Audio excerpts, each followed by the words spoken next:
Maaf, dan insya Allah akan dilanjutkan dengan tausiah yang akan disampaikan beliau yang terhormat Ustadz Haji Dasat Latif. Oleh karenanya kami mohon kepada jemaah sekalian tidak beranjak terlebih dahulu. Buah lewat. Kalau ibu teriak sayur, siapa yang singgah? Siapa yang singgah? Penjual sayur. Kalau dia tidak singgah, dua kemungkinan, habis sayurnya, dua tuli. Jadi kalau ada orang Islam mengaku berislam tapi dia tidak puasa, berarti satu, habis imannya, dua, dia tidak peduli, namanya fasik. Sini semua puasa toh? Puasa. Ibu-ibu, batal nggak puasanya kalau gosip? Batal. Oh, batal semua sudah puasa itu. Tidak batal, tapi mengurangi pahala. Nah, tujuan puasa la'allakum tattaqun, agar kamu menjadi insan yang bertakwa. Takwa itu gampang disebut, tapi banyak orang Islam yang tidak tahu apa itu takwa. Takwa bahasa Arab terdiri dari 4 huruf. Ta, kaf, waw, ya, takwa.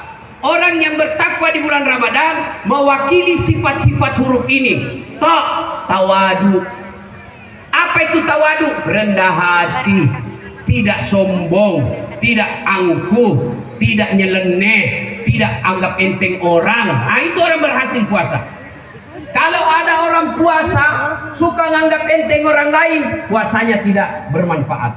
Dia tidak mendapat gotnya yang bau. Belakang rumahnya tidak ada yang senang gara-gara apa? Binatang ternaknya. Apakah orang mulia? Tidak. Apa kata Nabi? Atadruna manil muflis? Tahu tidak kamu orang bangkrut di akhirat kelak? Bangkrut, pailit, rugi di akhirat kelak. Kata sahabat, yang tidak puasa ya Rasul, dia puasa, full puasanya. Yang tidak sholat ya Rasul, dia sholat, salat sunnahnya juga bagus. Yang tidak bayar zakat ya Rasul, dia bayar zakat, harta dan fitrahnya dia keluar dari zakatnya. Yang tidak haji ya Rasul, dia haji, bahkan hampir tiap tahun dia pergi umroh. Lalu sahabat berkata, kenapa bisa bangkrut kalau begitu? Lalu Nabi jelaskan, betul hubungannya kepada Allah baik, tapi sayang hubungannya kepada tetangganya hancur. Sehingga apa kata Nabi? Jarusu wahatiur rahim. Orang yang jahat sama tetangganya dan dia memutuskan tali persaudaraan, itulah orang bangkrut di akhirat kelak. Sahabat bertanya, kenapa bisa bangkrut? Nggak bagus sembahyangnya. Betul, baik sholatnya. Dia datang tetangganya ketika dia store sholatnya, ya Allah ini sholatku. Datang tetangganya, tunggu dulu Tuhan, saya pernah tetangga di Merauke. Memang dia rajin ke masjid, tapi tanahku dia serobot waktu dia bikin pagar. Akhirnya pagarku diambil setengah meter. Gara-gara diambil tanahku setengah meter, nggak ada gotku. Setiap hujan banjir rumahku. Saya mau lapor, temannya polisi. Hari ini saya minta keadilan ya Allah. Allah katakan, oh kalau begitu ambil sholatnya. Habis sudah sholatnya Pak, dia setor lagi puasanya. Ya Allah ini puasaku. Tunggu dulu Tuhan, saya pernah bertetangga dan satu kampung di Merauke. Saya ikut caleg, saya jual sawahku, saya jual rumahku untuk pilih caleg. Gara-gara dia tuh saya kalah. Kenapa bisa? Dia fitnah saya. Katanya anakku yang lurus rambutnya bukan anaknya suamiku, karena suamiku keriting rambutnya. Dia tidak tahu anaknya lurus rambutnya karena sudah direbonding. Gara-gara fitnahnya disebar hoax, disebar fitnah di media sosial. Akhirnya saya tidak terpilih. Saya jadi miskin satu keluarga gara-gara dia. Allah katakan, ya sudah, ambil puasanya. Habis sholat, habis puasa, dia setor lagi hajinya. Ya Allah, ini hajiku. Tunggu dulu. Saya pernah bertetangga dia. Kenapa? Pernah saya difitnah di kantor PJ. Saya pernah difitnah di kantor bupati. Yang tadinya saya kepala dinas, gara-gara fitnahnya katanya mobilku hasil korupsi karena dia lihat gajiku sedikit. Betul gajiku sedikit Tuhan, tapi saya sudah jual warisan di Sulawesi Selatan. Gara-gara fitnahnya saya dimutasi, yang tadinya kepala dinas akhirnya menjadi staf ahli, ahli yang tidak ada stafnya. Gara-gara kita ya, saya dipindah ya Allah. Lalu Allah katakan sudah, ambil hajinya. Habis salat, habis puasa, habis haji, habis semua amalnya, masih ada yang datang. Tuhan, saya juga pernah difitnah itu. Saya minta keadilan. Dia bilang yang tadi banyak amalnya. Ya. Bagaimana lagi caranya? Nah habis amalku ini. Peko di caranya puan, nah capun dia malah. Ada orang bugis sini. Angkat tangan ini. Banyak kabar kan? Di kampung saya Pak PJ ada orang Jawa tinggal di kampung saya sudah lama, dia pandai bahasa Bugis. Dia bilang majak sifat nasa goki makin mas ya aku masoleng masih nana Jawa nasa apa ya aku mau baca-baca ogi na ogi sekarang pura oleh duit kerak-kerak mau pak lo parasa sih sepoy. Ini orang Jawa versi Bugis. Ini orang Bugis memang hebat Pak PJ. Kemana-mana saya ketemu orang Bugis. Saya pergi ke pelosok Sumatera, ada namanya di situ Pulau Kijang, bahasa Bugis orang di sana Pak. Saya pergi ke pesisir Kalimantan, itu banyak juga orang Bugis, apalagi kalau Kaltim. Coba, saya pergi lagi ke Malaysia. Sabah Sarawak banyak orang Bugis. Saya pergi ke Singapura banyak juga orang Bugis. Malah di situ ada nanya Bugis Street, Jalan Bugis.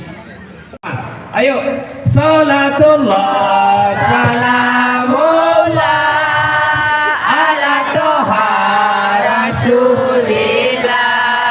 Salatullah salamullah ala yasin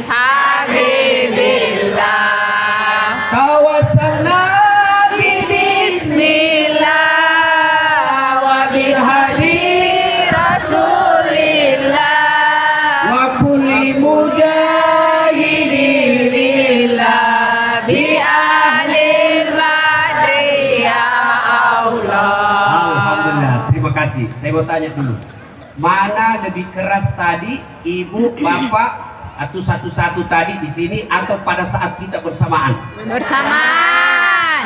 Atau waktu kita bersamaan? Bersamaan. Pelajaran pertama, bersatu itu kuat, bersatu itu besar.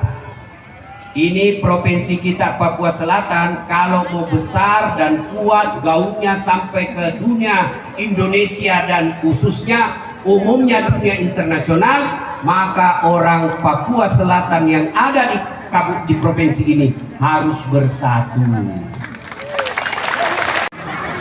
Ayo Bu, bapak-bapak dulu diam, kita dengar mama salawat. Bisa Ibu? Bisa. Ayo ikut sama saya. Salatullah salamullah ala toha rasulillah. Salatullah salamullah ala yasin habibillah. Masya Allah, nilainya 9,5. Oke bapak-bapak yuk, yang merasa jenis kelamin laki-laki, jangan mempermalukan jenis kelamin kita Pak. Ayo ceria semua kita salawat ya. Ya, 1, 2, 3. Salatullah ala toha rasulillah. Salatullah ala yasin. Masya Allah, nilainya 9,7.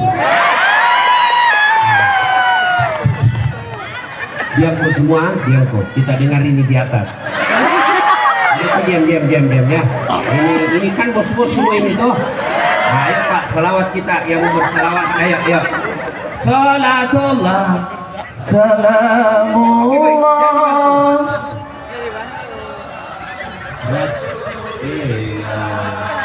Salatullah ala yasin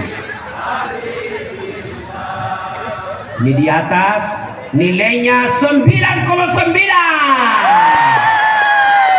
Ini kenapa beliau yang undang saya? Beliau yang kasih honor. Kalau saya kasih nilai sedikit honorku.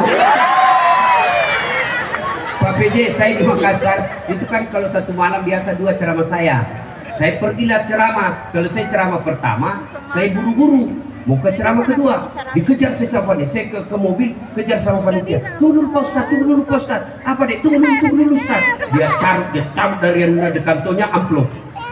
Langsung ku sambar tuh. Masih cepat-cepat kenal kalau dari orang. Tidak mungkin saya buka di depan orang, malu-malu kita. Dululah saya di mobil, saya bilang sama sopir, alhamdulillah kita dapat rezeki malam ini. Saya tarik itu, saya buka, masya Allah, salah kasih panitia. Apa dia kasih saya Pak PJ? Susunan acara.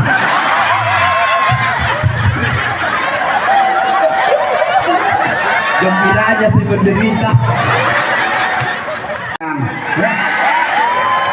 Seragam sogok dia pakai ke masjid.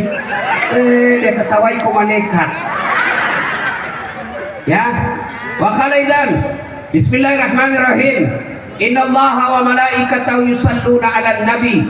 Ya ayyuhalladzina amanu sallu 'alaihi wa sallimu taslima. Sesungguhnya Allah dan para malaikatnya bersalawat kepada Rasulullah Muhammad sallallahu alaihi wasallam. Maka wahai orang-orang yang beriman, bersalawatlah kalian kepada Rasulullah dengan sebaik-baik salawat. Suatu kali Nabi lagi duduk-duduk dengan malaikat Jibril. Tiba-tiba Nabi melihat ada malaikat yang lebih 1.000.000 jari-jarinya. Bapak-bapak, berapa jari-jarinya Pak? Berapa? Cacat kau itu kalau 10. Berapa jari-jari kakimu? 20. Ini malaikat lebih 1.000.000 jari-jarinya. Nabi kagum dan bertanya kepada Jibril, ya Jibril, malaikat apa itu? Banyak betul jari-jarinya. Jibril menjawab, itu malaikat yang Allah tugaskan mencatat air ketika hujan.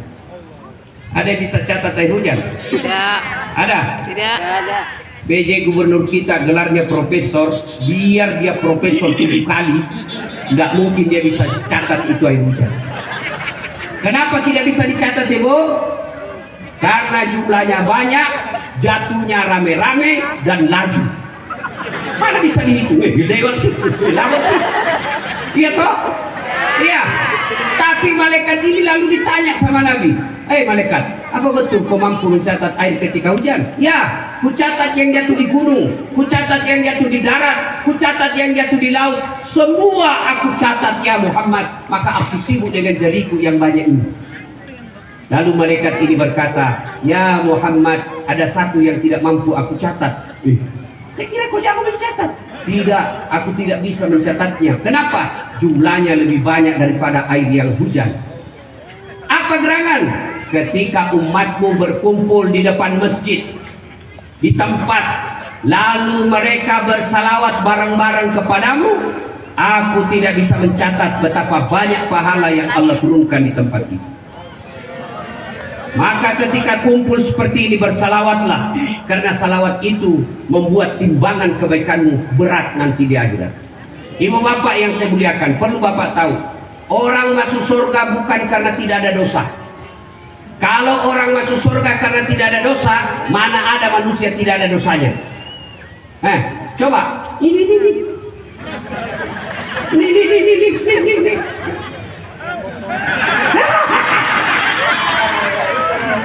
Bukan penuh dosa semua kita ini.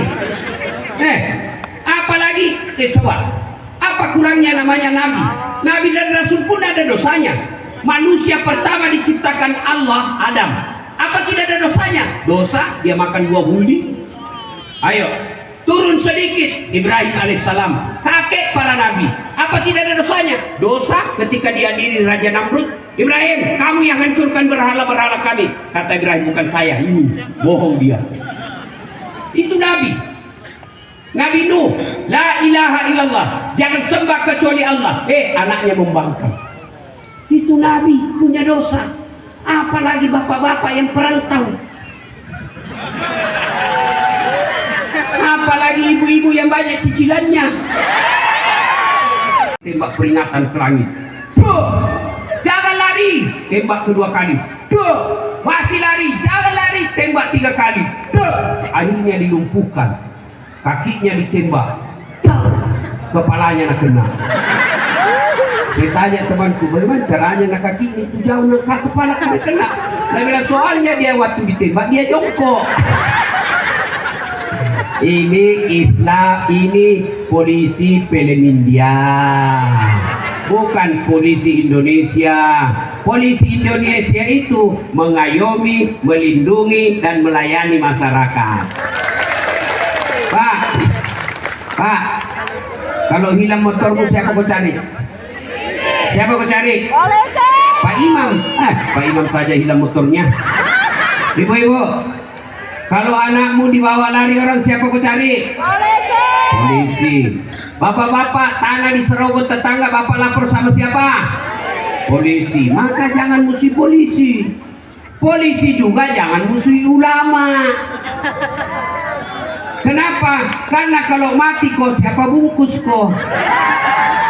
Maka yang baik, polisi lindungi ulama, ulama doakan polisi. Sama-sama kita menjaga Republik Indonesia. Insya Allah kita tidak akan mati dalam keadaan berjudi. Insya Allah kita tidak akan mati dalam keadaan berzina. Tapi yang bisa membuat kita mati kafir, hubbi aklil haram, suka memakan makanan haram. Salah satu makanan haram itu menerima serangan fajar ketika pemilu yang lalu. Oh, tepuk tangan baru kau semua pelakunya. Ini orang Islam ini semakin hilang akhlaknya, memeras caleg. Lebih parahnya lagi, sudah dipelihara tahunan sama anggota DPR. Ada yang datang kasih terakhir 500.000, itu dia pilih yang 1 tahun. Jangan kau ketawa, saya serius ini. Dikasih tahu jangan terima uang sogo, dia ganti bukan sogo. Apa dia bilang? Sedekah subuh. Hei, Pak, Bu, dengarin yang sudah terima serangan fajar. Kalau mau bertobat di bulan Ramadan ini, tidak sah tobatmu kalau kau tidak kasih kembali uangnya caleg. Kasih kembali memang mau besok.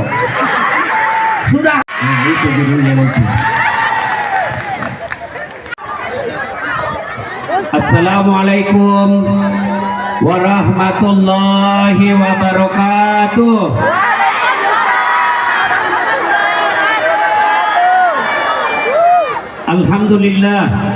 Alhamdulillahi rabbil alamin, wa bihi nasta'inu ala umuri dunya waddin. Ashhadu an la ilaha illallah wa ashhadu anna Muhammadan abduhu wa rasuluh.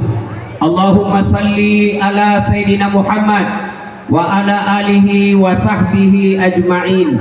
Amma ba'd. Faqad qala Allah subhanahu wa ta'ala fi kitabil karim. Bismillahirrahmanirrahim. Ya ayyuhalladzina amanu udkhulu fis-silmi kaffatan wa la tattabi'u khutuwatis syaitan innahu lakum aduwwum mubin. Wahai orang-orang yang beriman, masuklah engkau ke dalam Islam secara sempurna, bukan Islam pencitraan, bukan Islam pilcaleg. Andai saja ini belum pencoblosan, semua caleg hadir di tempat ini. Tapi karena sudah dicoblos, hilang mereka. Ada begitu di Merauke? Ada? Kau salah, kenapa kau pilih dong? Jangan Islam seperti itu, kata Allah. Islamlah secara benar, dan janganlah engkau ikuti langkah-langkah setan. Allah sampaikan, jangan kau ikuti langkah-langkah setan. Ketika Bapak Ibu mendapat informasi ada acara ini, setan berusaha menggoda. Tidak usah kau datang, tidak usah kau datang. Lebih baik kau di rumahmu nonton sinetron. Alhamdulillah, setan yang ada di rumah bisa kita kalahkan. Apakah setelah tiba di tempat ini setan menyerah? Tidak, nagoda ku lagi. Jangan ku dengar ceramah, jangan ku dengar ceramah. Pegang HP-mu, pegang HP-mu, pegang HP-mu. Jadi orang yang dengar ceramah, pegang HP-nya, itu kena godaan setan. Bagaimana kamu dengar ceramah kau sibuk begini?